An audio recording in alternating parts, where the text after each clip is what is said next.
Hello there, this is Jamie Drummond for Good Food Revolution. I am here with international wine consultant Alberto Antonini. How are you today, sir? Very well, thank you. Now, it has been said that you strive to help winemakers and owners make the most authentic wines that their vineyards are capable of. You've also said that you felt there to be 6 enemies of authentic wine. That being, let me see if I can remember, the market, the over-ripening of grapes, the over-extraction of said grapes, the over-oaking of the wine, and I'll quote here, the shit that the viticulturalist puts in the vineyard, and even more shit that the winemaker puts into the wine in the winery. What kind of strategies do you use to combat these enemies of authentic wine? Well, you exactly mentioned what I consider and I call the enemies of authentic, pure terroir-driven wines. Obviously, the first one, the over-maturation of the grape, is a problem because, you may get more concentration by picking the grapes when they are riper, but you lose the character, there is no doubt. So you need to understand with the experience in each place, which is the best time to achieve a good flavor, development with the character of the place. And that's in general doesn't happen when you go beyond a level of maturity and you start to have an over maturation because you lose character. The second, the over extraction, obviously, even in this case, if you are interested in concentration and viscosity and power, the over extraction helps. And for over extraction I mean the bleeding, the aggressive pumping over, rack and return.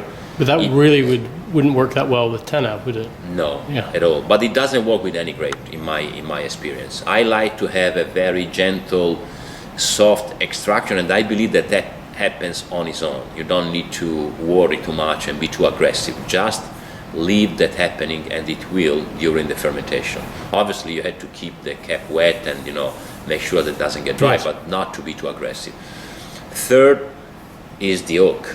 Obviously, the oak is an element which doesn't belong to the environment, and is an element which is masking the character of the fruit. And the main problem of the oak is the same all over the world.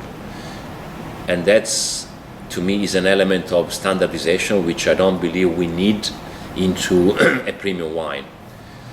Then, obviously, the viticulturist, when he's using a lot of synthetic chemicals which are changing the environment. And if you want to make wines with a sense of place, first you have to preserve the place. If you destroy the place, you end up making wine with a sense of a destroyed place, which is not really interesting.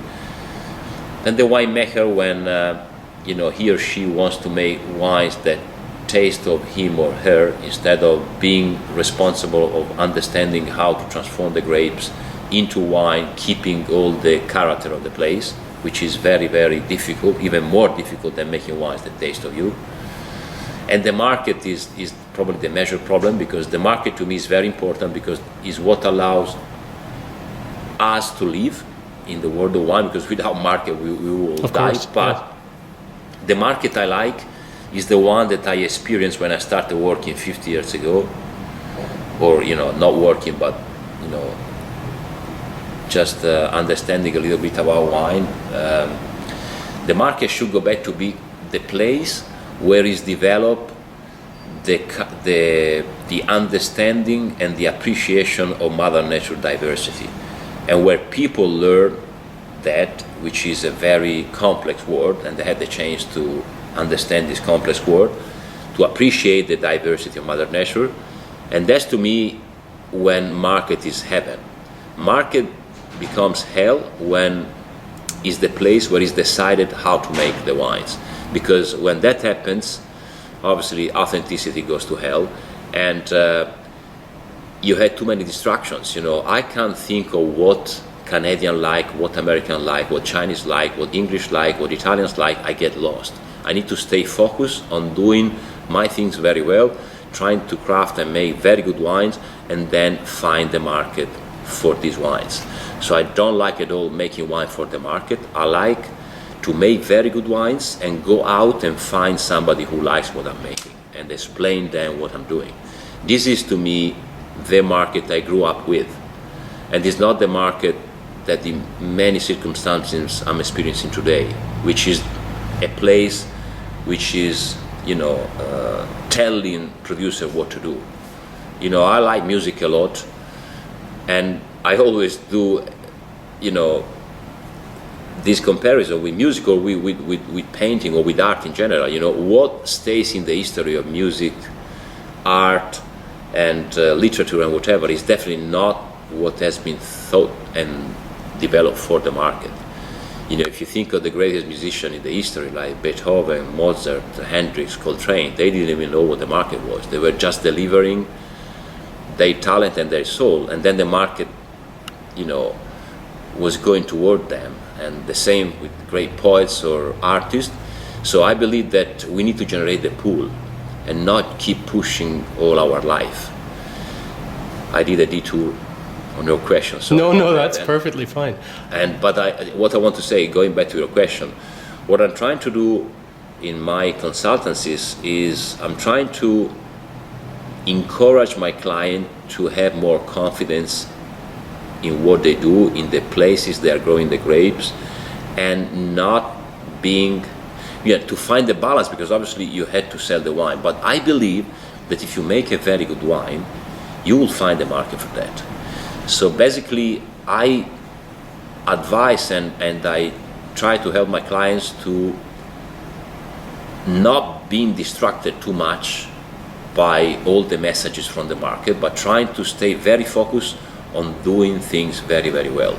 And I believe in very good wines. I don't like to be part of the natural wines movement, even if my way to make quality is very natural, because I'm a big supporter of organic growing. I'm a big supporter of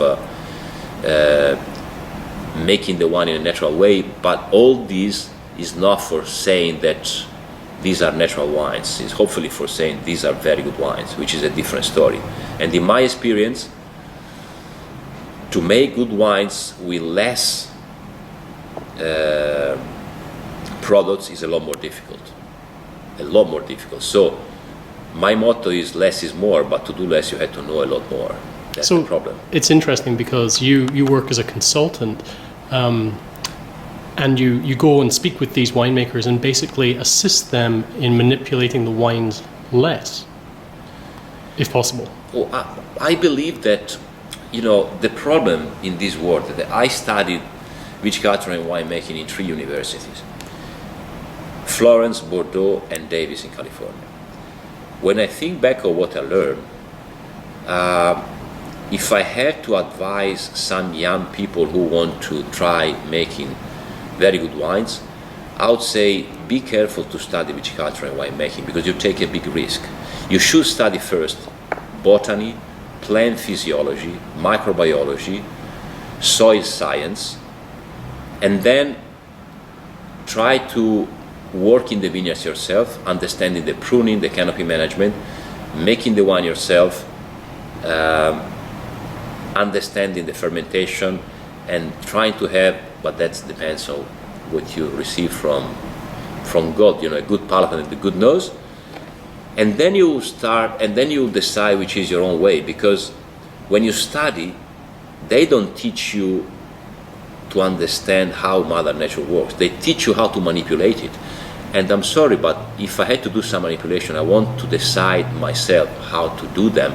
And first I had to know how she works. That's the problem, So basically, I believe that, what I'm saying is extreme. I don't want to say that you don't have to study viticulture or winemaking, but what they teach you when you study viticulture and winemaking, most of the time is a very industrial process. It's something that is not related to the understanding of the nature, because at the end of the day, growing the grapes and making the wine, it's something that, comes from Mother Nature. So you need to understand all these different processes before, deciding how to manage that. And that's what I don't see in many people. I see more and more people in this industry, which is disappointing, even young people with a lot of talent, but becoming like little robot with the chips which has been put there by the industry, and they believe that without the use of all the synthetic chemicals, everything goes wrong. And they believe that without the use of a list of 10 products to make a premium wines, you can't make a premium wine. So my question is, why, if I'm making a wine from a great terroir, great healthy rye grapes, I should add to this a list of 10 products? Nutrients, enzymes, yeast, polysaccharides, tannins. Well, who says that? Are we sure that this is the best way to do it? I have experience that is not. I'm 58 this year, and obviously I've been through all this process of using a lot of products, because we are all coming from that.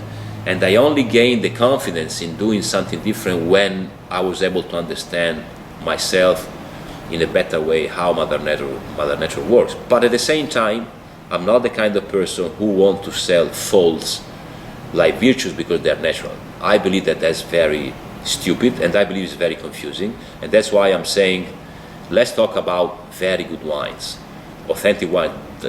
Talking about natural wines is a mistake, because you end up in a category in which, you know, I don't feel comfortable, because I see that a lot of people who are in that category are not experienced people.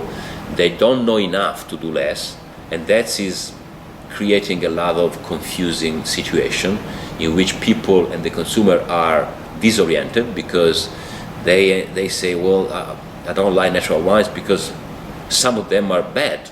But they're not bad because they're natural. They're bad because people who have made them are not able to make them well. Of course, yes. And that's what I'm trying to work on. So I never